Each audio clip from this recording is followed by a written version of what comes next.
утро, дорогие телезрители! Все, кто начинает свой день вместе с программой «Утро Якутии» на телеканалах «Якутия-24» и НВК «Саха». Это пятничное утро. С вами проведем мы, Павел Танин и Полина Долинская. Сегодня действительно последний рабочий день. Пятница по традиции. Мы сегодня вместе с вами будем готовить какой-нибудь необычный завтрак. Но я немножко завесу тайны приготовлю, потому что, как говорится, в кулинарии интрига не в блюде, а то, как оно готовится. Это будет скрэмбл с голландским соусом. Также мы узнаем, как в Ленске наладили производство собственного сыра. Заглянем в нацмузей, посмотрим на работы латвийского художника Виллиса. И, к слову, покажем, как спасают кроликов жители подтопленного села Игнатьево Амурской области.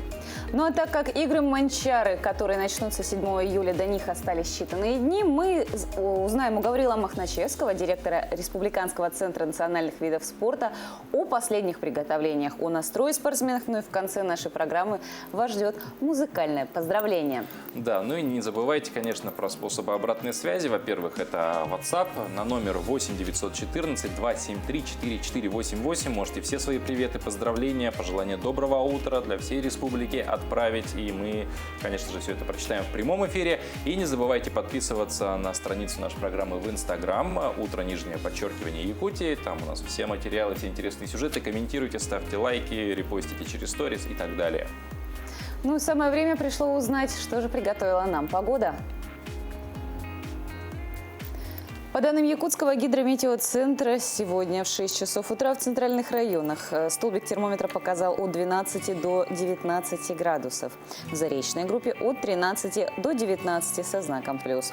В южных в Алдане ожидается плюс 18, в Нерюнгри плюс 14. В Вилюйской группе теплее всего сегодня в Верхневилюйске плюс 22 градуса. В Нюрбе чуть прохладнее плюс 18. В Нижнеленских районах от 20 до 23 градусов тепла, в западных 16-18. В Колымын-Дигирской группе улусов 10 градусов ожидается в Среднеколымске и 20 градусов тепла в Уснере.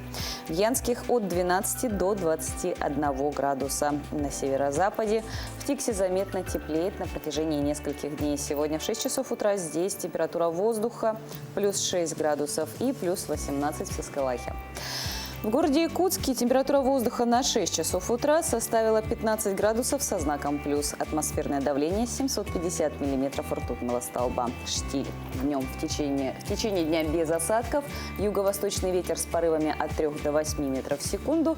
Температура воздуха плюс 34, плюс 36. Что ж, жара и высокие температуры нас не отпускают, и каждый день, когда лично я слышу эти плюс 34, плюс 36, впадаю в легкий ужас. Но не будем унывать, все-таки лето, оно у нас короткое, нужно успеть заряжаться этим теплом.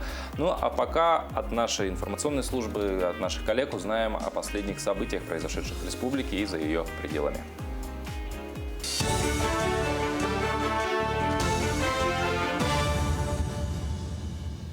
Доброе утро, коллеги! Приветствую зрителей в студии Влад Давыдов с новостями к этому часу.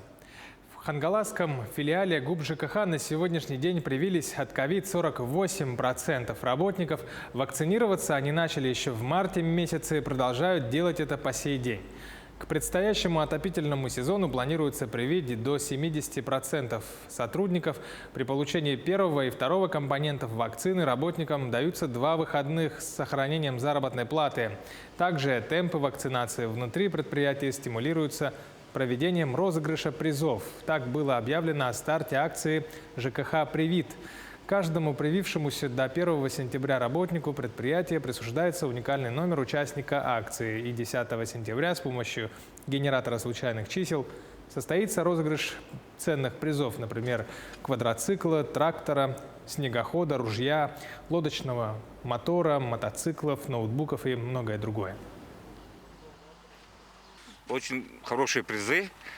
Мы людям стараемся доводить, убеждать, даже некоторых людей переубеждать, если они наотрез отказываются, так как согласно национального плана профилактических прививок, календаря, простите, не плана, календаря, мы входим в вторую категорию работников сферы, которые обязаны привиться. То есть мы как теплоэнергетика и сфера предоставления услуг населению. С 1 июля этого года республика перешла на электронные родовые сертификаты.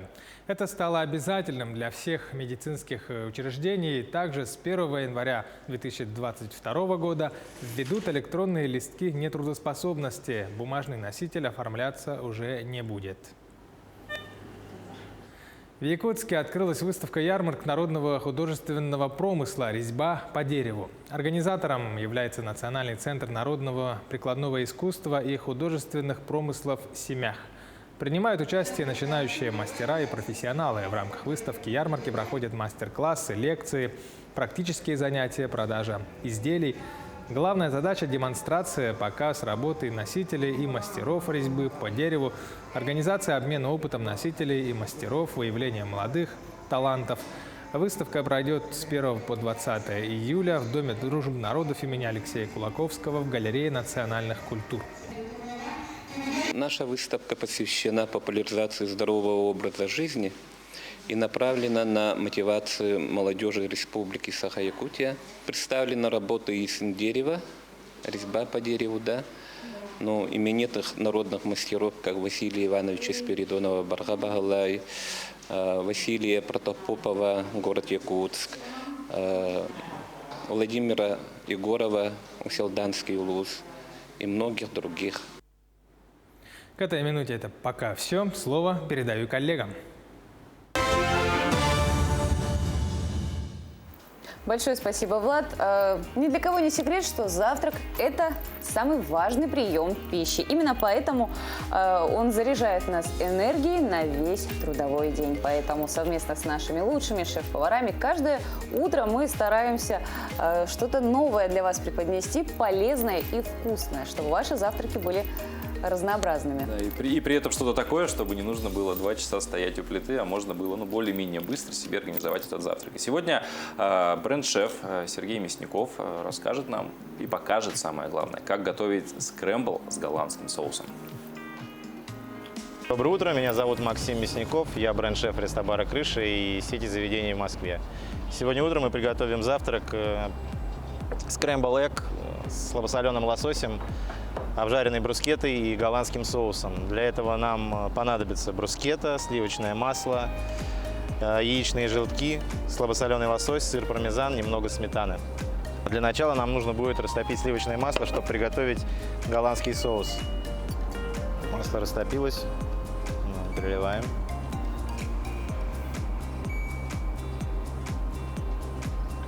Дальше нам будет нужна водяная баня. Для этого мы наливаем в сотейник воду. Доводим ее до кипения.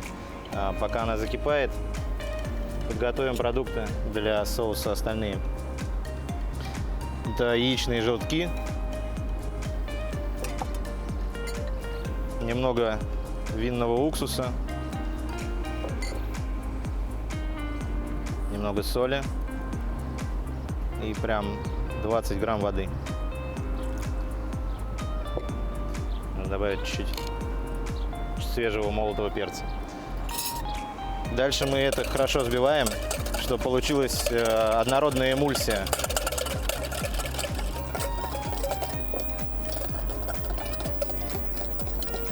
Дальше на водяной бане мы продолжаем прогревать желтки с винным уксусом и постоянно их помешивая.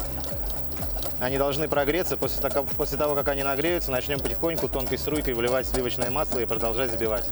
В этом соусе очень важно не пропустить момент, чтобы яйца не начали завариваться и не получился омлет.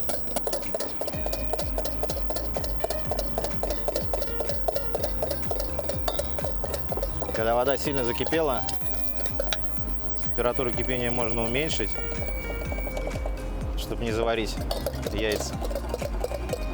В принципе, он у нас уже практически готов. Сейчас нужно будет обжарить хлеб с 2 сторон.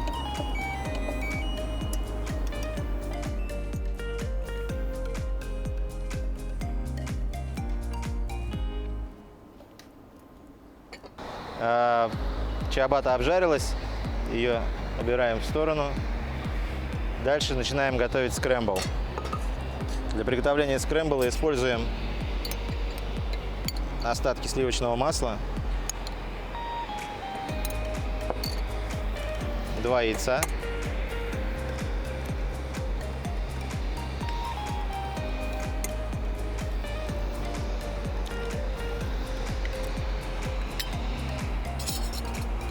Ложку сметаны. Немного соли. И свежемолотый перец. На медленном огне, постоянно помешивая, готовим скрэмбл. Скрэмбл нужно постоянно помешивать, чтобы он не пригорал, и чтобы была масса однородная, не комками. И готовить его нужно не полностью, а процентов 80, чтобы он был не сухим. Потому что если его передержать, то он будет рассыпчатым, как творог. Все, скрэмбл готов. То есть вот он, его состояние готовности. Дальше мы его выкладываем на чиабатту. Рядом выкладываем слабосоленый лосось. Сверху поливаем заранее подготовленным голландским соусом. Украшаем зеленью. Немного сыра и перец. Скрэмбл с слабосоленым лососем готов. Приятного аппетита! Действительно, очень вкусное блюдо, и практически все ингредиенты вполне себе доступны. Кстати, Павел, недавно вот слышал, или это было не так давно, 27 июня, если не ошибаюсь, наш соотечественник, пилот авиакомпании «Якутия», во время полета запечатлел на камеру телефона, что он заснял неизвестный летающий объект. НЛО. НЛО, Или да. НЛО. НЛО, да. И он как бы выложил это в сеть, предположил свои догадки, и началась целая дискуссия. Кто-то предполагал, что это действительно пришельцы, кто-то говорил, что это, скорее всего, ракета Илона Маска, а кто-то вообще сказал, что это пришельцы даже с планеты, они ее назвали Нибиру. Ну так ли это или нет, что из этого всего может быть правдой, как раз-таки вот изучением подобного вопроса занимаются уфологи, которые сегодня отмечают свой профессиональный праздник. Дата, кстати, выбрана не случайно, примерно так же в конце июня, но уже в 1947 году в пустыне штата Нью-Мексико упал странный объект. Многие уверены, что там разбилась летающая тарелка с инопланетянами. Поскольку службы США засекретили все данные, история еще больше приобрела догадок и мистических историй. О том, какие еще даты и события выпадают на сегодняшний день, мы узнаем в нашей постоянной рубрике. 2 июля – Международный день спортивного журналиста. Сегодня также Всемирный день НЛО. Выбор даты праздника связан с тем, что предположительно в конце июня или в начале июля 1947 года в пустыне рядом с городком Розуэлл американского штата Нью-Мексико упал неопознанный объект. Многие уверены, что там разбилась летающая тарелка с инопланетянами.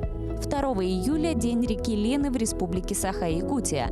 По народному календарю сегодня не рекомендуется игнорировать предчувствия. Что касается снов, то стоит обращать внимание только на яркие и легкие сновидения. Они могут исполниться в течение недели. 2 июля 1670 года войско атамана Стеньки Разина овладело Астраханью. Свой поход на Волгу казачий атаман начал весной. Поход сопровождался массовыми восстаниями крепостных крестьян в недавно закрепощенных областях Поволжья. 2 июля 1698 года англичанин Томас Севери получил патент на первую в мире паровую машину. В этот день в 1860 году основан город-порт Владивосток. 2 июля 1900 года первый полет совершил дирижабль жесткой конструкции, построенный графом Цепелином.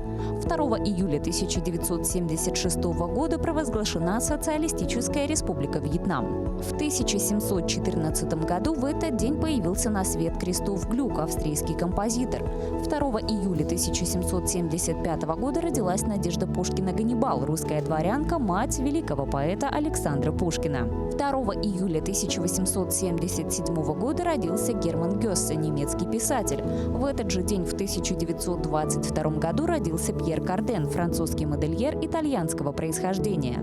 2 июля 1925 года родился Патрис Лумумба, африканский политический деятель.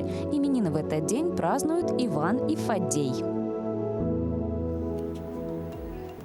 Ну, собственно, утро, да, самое время завтрак. Завтрак у нас уже был, мы его уже приготовили. Вероятно, кто-то из вас его приготовил его вместе с нами и сейчас его наслаждается им. Ну и Кто-то, второй. может быть, запланировал приготовить своим родным на выходные. Вполне вероятно, что это и так, но второй, наверное, по значимости ритуал для пробуждения, для, так сказать, как его... Для бодрости духа. Для бодрости духа, да, для заряда бодростью, позитивом, это, конечно же, зарядка. Да, Евгения Сороколетова, тренер, который в это утро взбодрит вас своей зарядкой. Доброе утро, меня зовут Евгений, я фитнес-тренер. Сегодня мы проведем тренировку на все тело для заряда бодрости на весь день. Начнем с разминки. Первое упражнение – шаг в сторону с подъемом рук вверх. На вдох делайте шаг в сторону и поднимайте руки вверх. На выдох вернитесь в исходное положение. Выполняем 45 секунд. Второе упражнение – поднос бедра.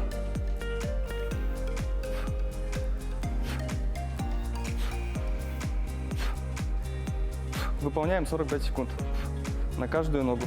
Меняем ногу.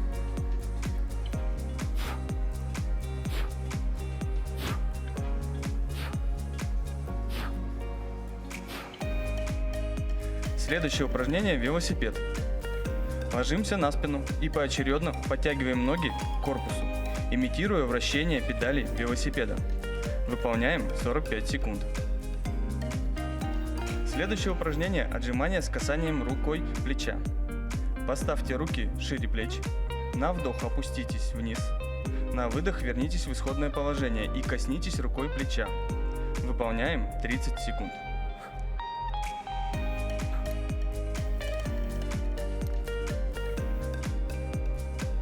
Следующее упражнение – раскладушка. Сядьте и упритесь руками в пол, вытянув ноги перед собой. На выдох подтяните колени к корпусу. На вдох вернитесь в исходное положение. Выполняем 30 секунд. Хорошо задействуют мышцы корсета и пресса. Следующее упражнение – бёрпи. Встаньте в упор лежа и на выдох окажитесь в положении приседа. На вдох вернитесь в исходное положение. Бёрпи – это одно из самых тяжелых комплексных упражнений, но в то же время одно из самых эффективных для снижения жировой прослойки и для повышения выносливости. Заключительное упражнение – это планка. Встать в упор на локти так, чтобы ваше тело образовало одну линию. Стоим 45 секунд.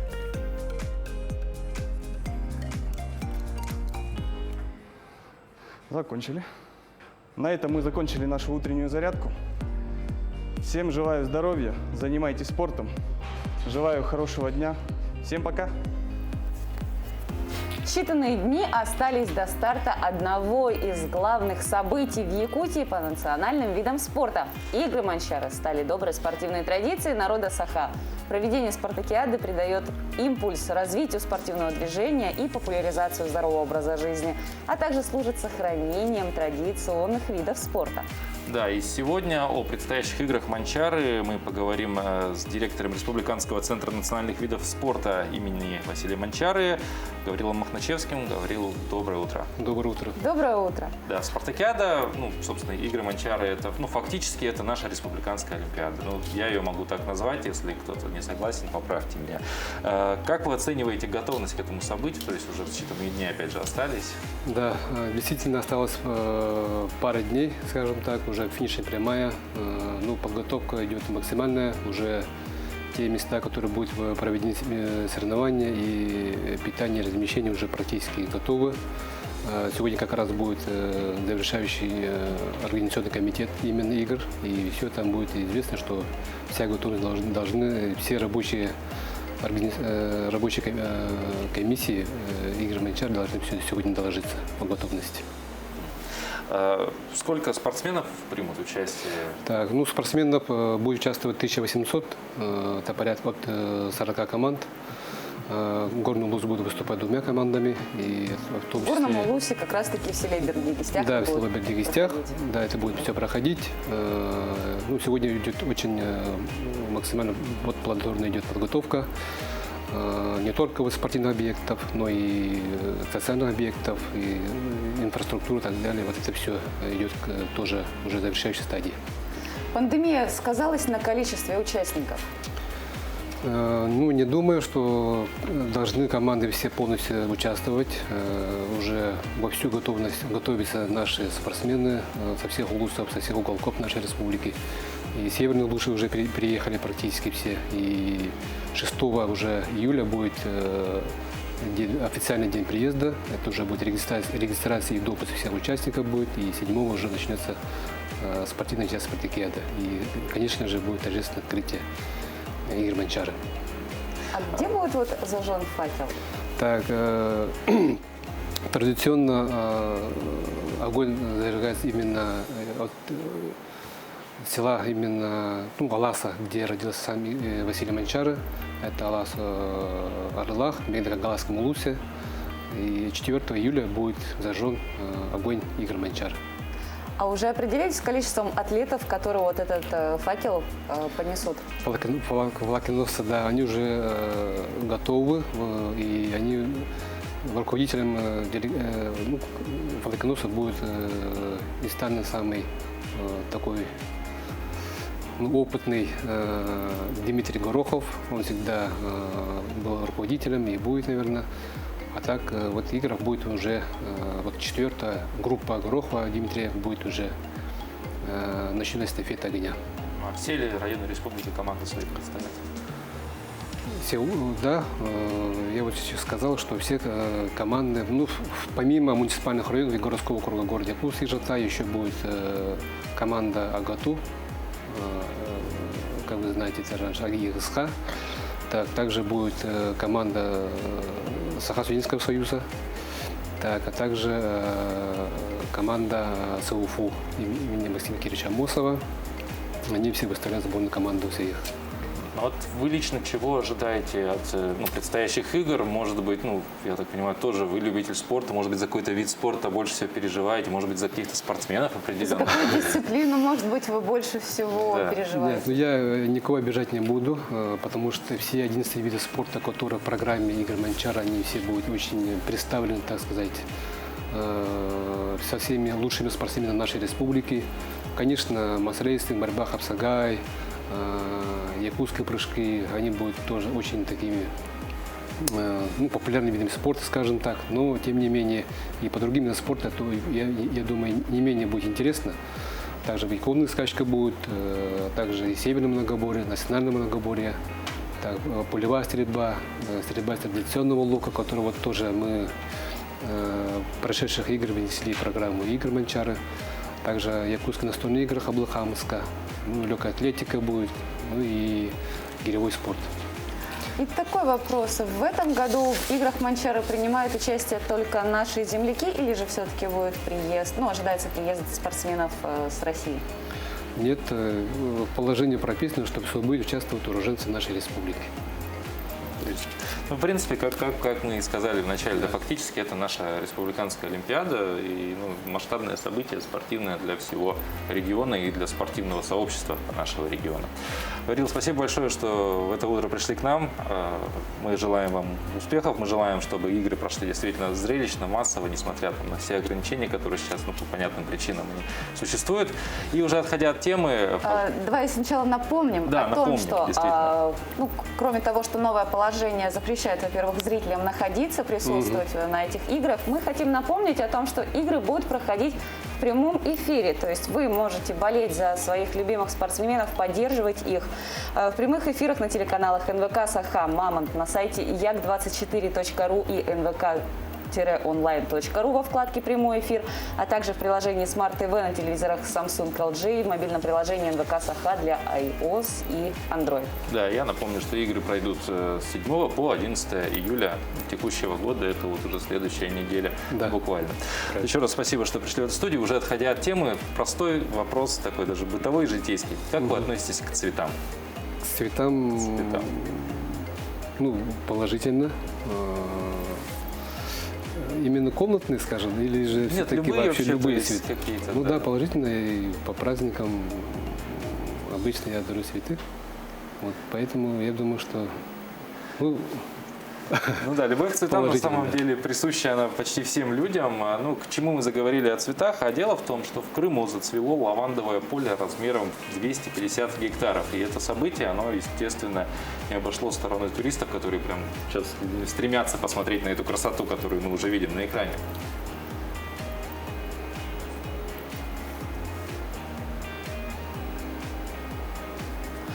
Лаванда сорта синева крайне популярная и распространенная в Крыму, привлекает внимание всех желающих сделать эффектные фотографии, а также получить незабываемые впечатления. Поле стало одним из самых знаменитых лавандовых полей Крыма. В сезон к нам приезжает вот ежедневно порядка нескольких тысяч человек. Все приходят насладиться красотой лавандовых полей и невероятным ароматом горного воздуха. Наше поле настолько уникальное тем, что находится, с одной стороны, вблизи трассы Таврида, с другой стороны, видно задолго еще, когда подъезжаешь. Поэтому проект, который в Крыму запущен, это как раз лавандовый пояс.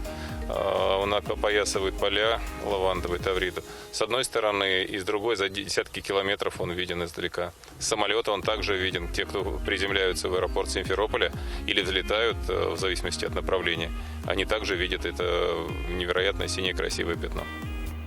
В сезон цветения ежедневно туристы приезжают сюда насладиться красотой и подышать чистым горным воздухом. Лавандовое поле агрофирмы можно увидеть в десятках километров даже с самолета.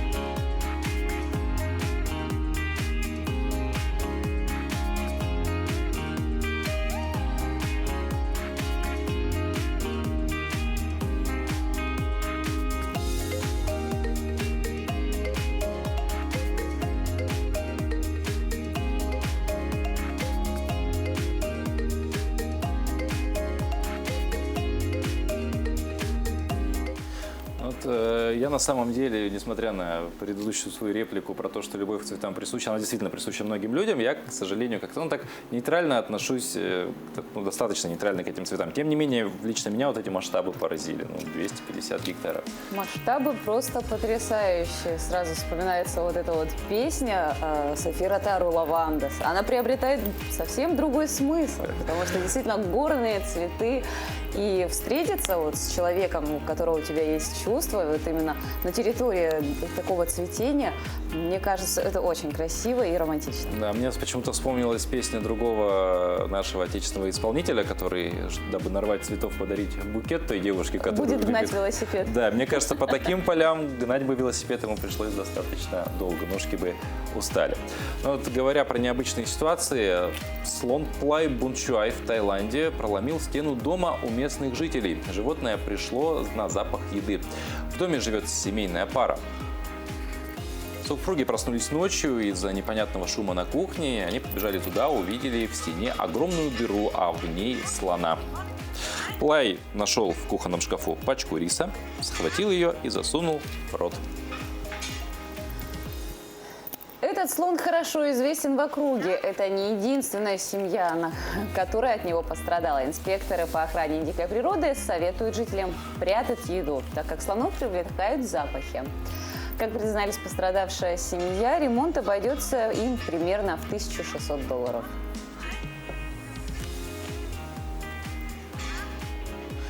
Ну, слоны на самом деле достаточно умные животные, поэтому я бы, наверное, вспоминая ситуации с медведями, допустим, в нашей полосе региональной, которые тоже приходят то в охотничьи какие-то угодья, то сгущенку какую-то утащить, возможно, в этом плане слоны в Таиланде – это такая альтернатива нашим медведям. Это мое предположение, конечно. Я думаю, надо как-то с этим бороться, во-первых. И мне кажется, одно из самых таких гуманных способов – развести дома мышей. Они же их боятся. В этом вопросе может, наверное, помочь, кстати, сыр, потому что, мультики, мы все знаем, мыши любят сыр. И, кстати говоря, про сыр. Больше 5 лет потребуется человеку, чтобы попробовать все виды сыра, существующие в мире на сегодняшний день. Их более 2000, а новые сорта появляются практически еженедельно. Вскоре жители Алмазной провинции смогут оценить вкус сыра, произведенного в Ленском районе. Наши коллеги продолжат тему.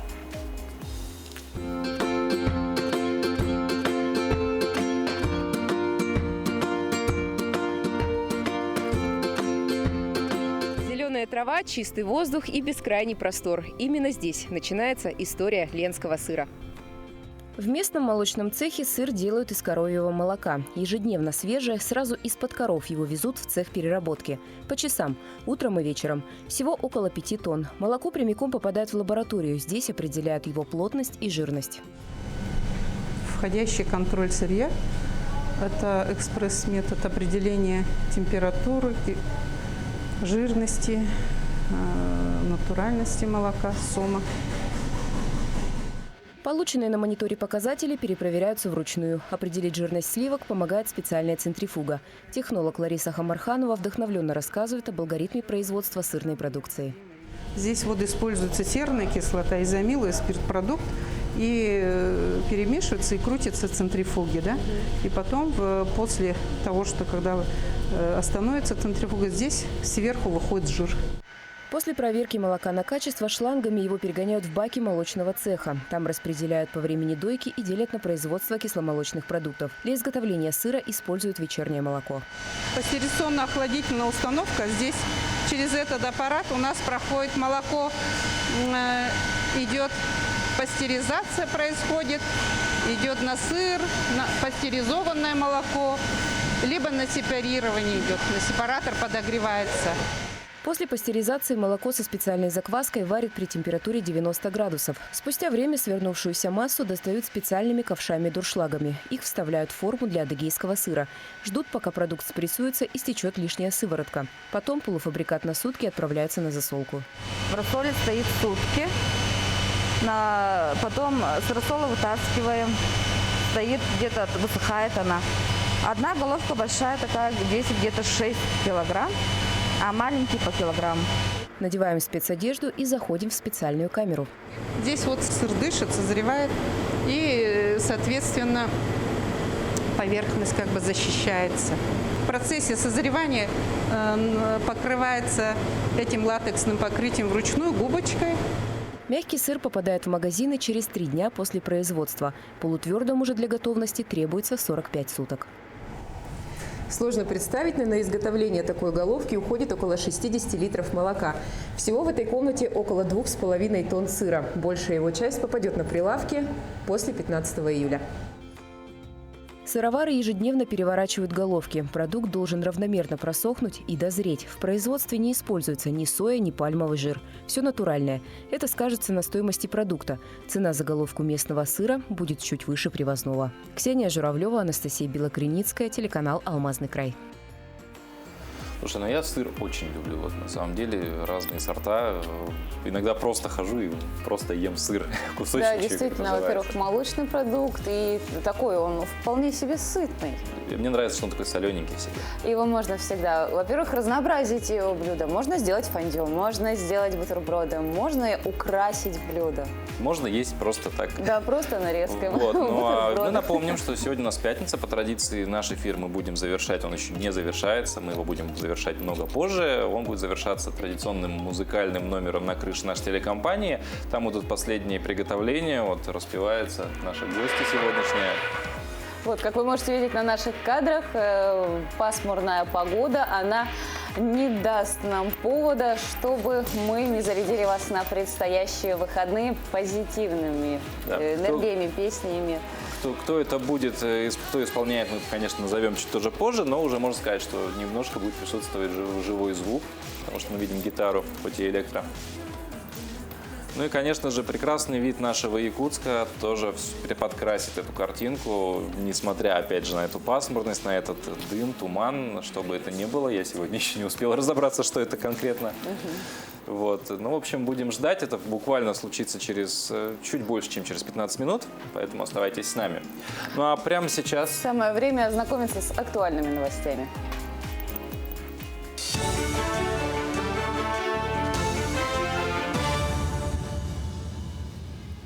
Доброе утро еще раз, коллеги. Приветствую зрителей. Это Влад Давыдов с новостями к этому часу. Самолет Ан-26 «Циклон» для искусственного вызова осадков планируют направить в 4 района республики из-за сложной лесопожарной обстановки. Сообщается, что в Тампонском районе действует лесной пожар в 12 километрах от села Мегина-Алдан. При наличии ресурсной облачности туда направят воздушное судно с подвесным оборудованием «Веер» для искусственного вызывания осадков. Также, исходя из прогнозов погоды, самолет направят в другие районы – в Горные, Усть-Майские, Хангаласские улусы, где есть также крупные лесные пожары. В Якутске и окрестностях в ближайшие дни установится аномально жаркая погода. Среднесуточная температура воздуха будет выше на 7 градусов. И по данным Гидрометцентра России 2 и 3 июля будет плюс 35. В период жаркой погоды врачи рекомендуют не выходить на улицу без особой надобности во время максимальной солнечной активности с 11 часов дня до 5 вечера, пить больше воды, исключить из рациона жирные и сладкие блюда, а также алкогольные напитки. Свыше 400 миллионов рублей выделят в республике на проведение комплексных научных исследований до 2024 года. Программу второго этапа исследований утвердил глава Якутии Айсан Николаев. Основная цель мероприятия – разработка научно обоснованных прогнозов и рекомендаций по обеспечению устойчивого социально-экономического развития. Как рассказал курирующий вице-премьер региона Сергей Местников, на реализацию программы из бюджета республики планируется выделить 425 миллионов рублей, которые направят на исследование практического здравоохранения, биогенных методов, транспортной инфраструктуры Якутска с учетом строительства моста через Лену, по использованию криогенных ресурсов и многое другое. В местности Арылах Мегина-Кангаласского улуса, где родился и вырос Василий Манчары, 4 июля будет зажжен факел эстафеты огня спартакиады по национальным видам спорта «Игры Манчары». Группу бегунов эстафеты огня будут возглавлять лидер движения ЗОЖ Республики Дмитрий Горохов и 10-кратный чемпион Якутской ССР по бегу на длинной дистанции Афанасий Илларионов. Факел эстафеты огня прибудет в село Бердигостях Горного улуса 7 июля, где вечером во время торжественной церемонии открытия игр будет зажжен на стадионе Чепчал. К этому часу это все новости. Эфир продолжат коллеги.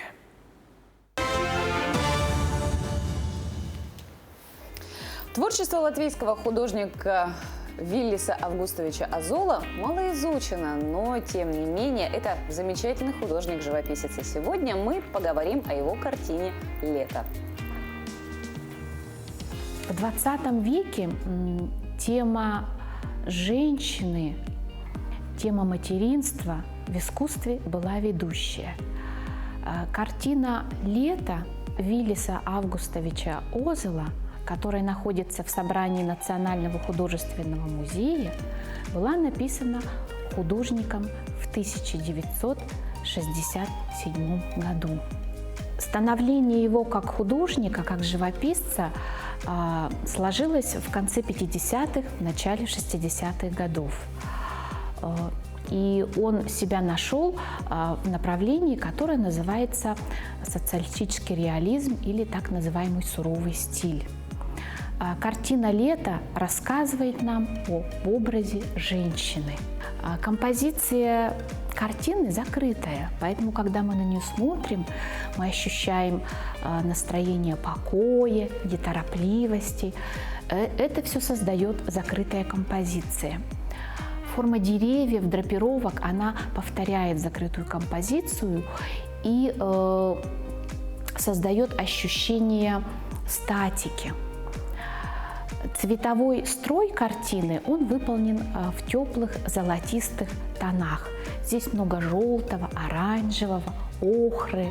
Эти цвета, они рассказывают нам о зрелости в жизни природы и зрелости в жизни женщины. Это тот период, когда она находится в в счастливом ожидании рождения ребенка. Или она уже познала радость материнства и держит свое дитя на руках. Фигуры женщин выполнены такими округлыми, крупными формами. Они рассказывают о земной сущности. Вся эта картина очень неторопливая и спокойная. Женщин художник Виллис Августович Озел изображает в разных ипостасях. Это женщина, которая ждет ребенка, женщина с ребенком на руках. Цветовой строй поддерживает ощущение тепла, неторопливости, покоя и безмятежного счастья. Яблоня украшена плодами. Женщина – судьбой своих детей. Пусть ей вечно солнце рукоплещет. Так она и будет жить в веках. Самая прекрасная из женщин – женщина с ребенком на руках. Деду Мазаю и не снилось. Ну, а вернее, я бы даже, наверное, сказал, что этот персонаж, казалось бы, выдуманный, он существует в реальной жизни. Почему? Потому что жители подтопленного села Игнатьево в Амурской области спасают кроликов. Неравнодушным жителям удалось спасти животных во время подтопления. Они сделали импровизированный плот и устроили на нем 1,5 десятка животных. Ковчег зафиксировали веревками и соорудили на нем навес от солнца. Кролики, по словам ухаживающих за ними людей, устроились достаточно комфортно. К ним приплывают раз в сутки пополнить запас продовольствия. Вот можем посмотреть на эти фотографии, на это видео. И, в принципе, да, небольшой такой речной курорт для кроликов устроили. То есть после, наверное, стрессовой ситуации, раз подтопления спасали, кролики сейчас расслабляются.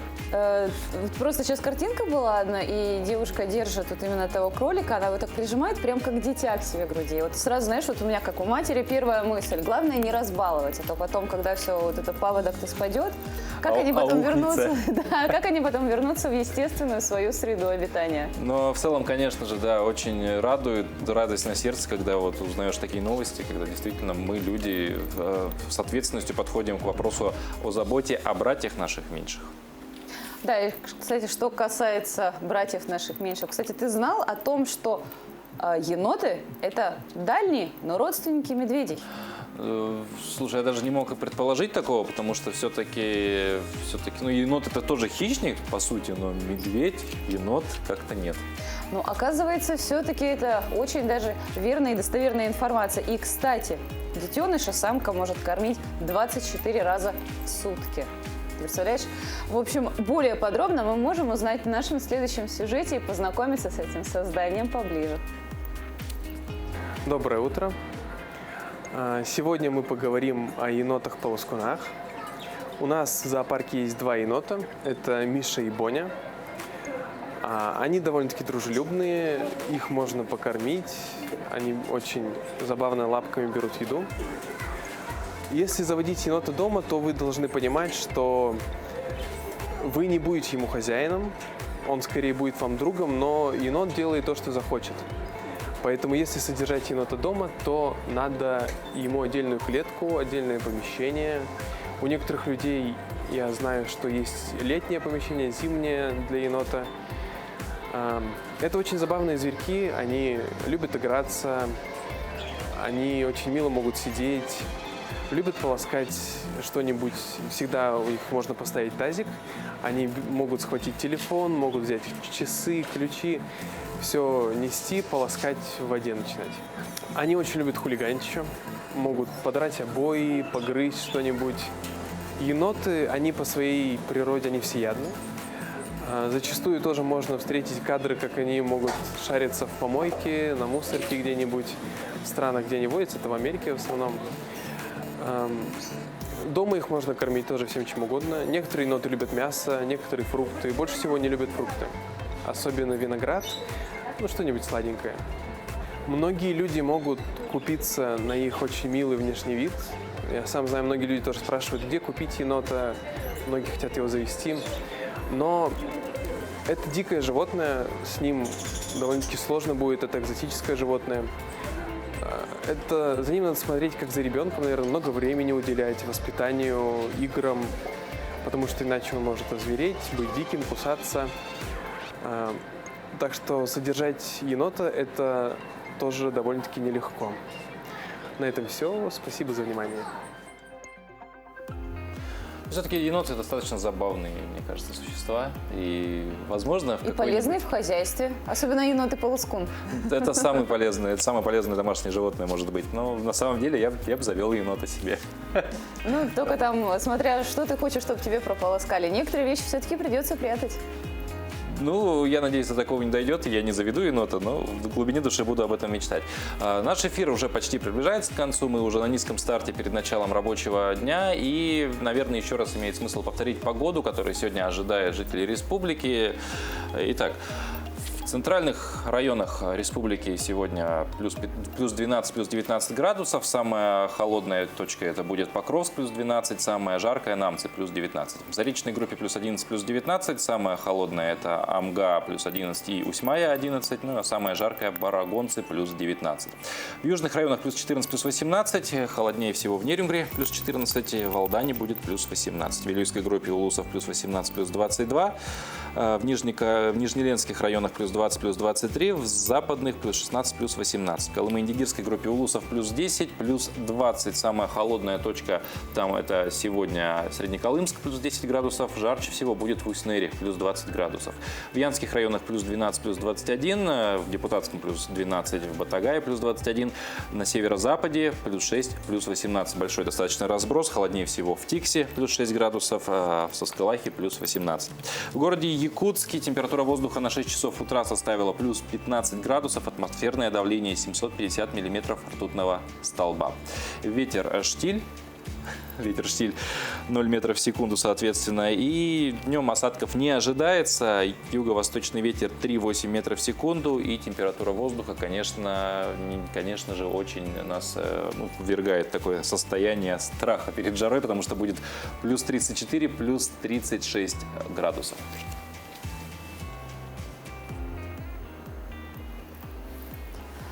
Ну, кстати, друзья, хорошая погода, она именно не такое частое явление у нас в республике, а лето, оно хоть и короткое, но оно очень насыщенное и полное ярких красок, особенно цветение цветов. Вот это, по-моему, самый лучший период в лето. Но я хотел бы заметить, что у нас город достаточно в последнее время, такое, если сравнить с десятилетиями назад, очень много цветов появляется, озеленяет, становится все ярко, и я за собой начал замечать, что вот весна наступает, вот в какой-то короткий период город прям преображается после этой зимней серости, вот как будто вот по щелчку и уже вот так вот у нас все. Да, и когда сами горожане, гости нашей столицы, они с удовольствием фотографируются на фоне вот этих вот цветов, каких-то композиций необычных, но это прям радует глаз. Да, ну а мы сегодня уже рассказывали о замечательном поле лавандовом, которое в Крыму выросло 250 гектаров, неописуемая красота. И для тех, кто, возможно, этого не видел, мы вот прямо сейчас вам продемонстрируем всю эту красоту.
Потому что такие вообще яркие краски, но они не могут не зарядить просто на хороший настрой, на подъем настроения на целый день. Друзья, мы завершаем эту рабочую неделю и завершаем ее по традиции музыкальным номером. Прямо сейчас на крыше на нашей нашей крыше, на крыше телекомпании. Да. Коллектив «Самалерия» готовит песню вам спеть. Песня называется «Retro Love». И как нам сказали сами участники, это песня о том, что любовь не ищет легких путей. Так что, друзья, любите, приятных выходных. Пусть это и сложно, но любите, будьте любимыми. Хорошего вам дня, хорошего настроения. И пусть сегодняшний день, последний рабочий, пройдет просто на легкой ноте.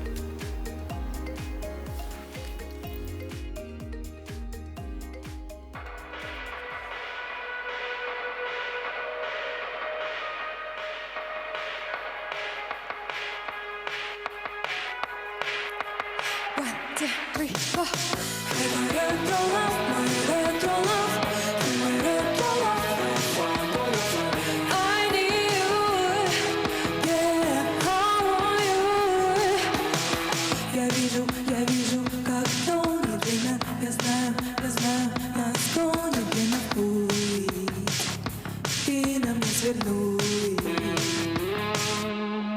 Прошу я тебя, запомни глаза, в которых нашел ты любовь, как для твоих, мир для нас двоих. I need you, I want you, нам не понять причин всего, но мы помним, боль уходит.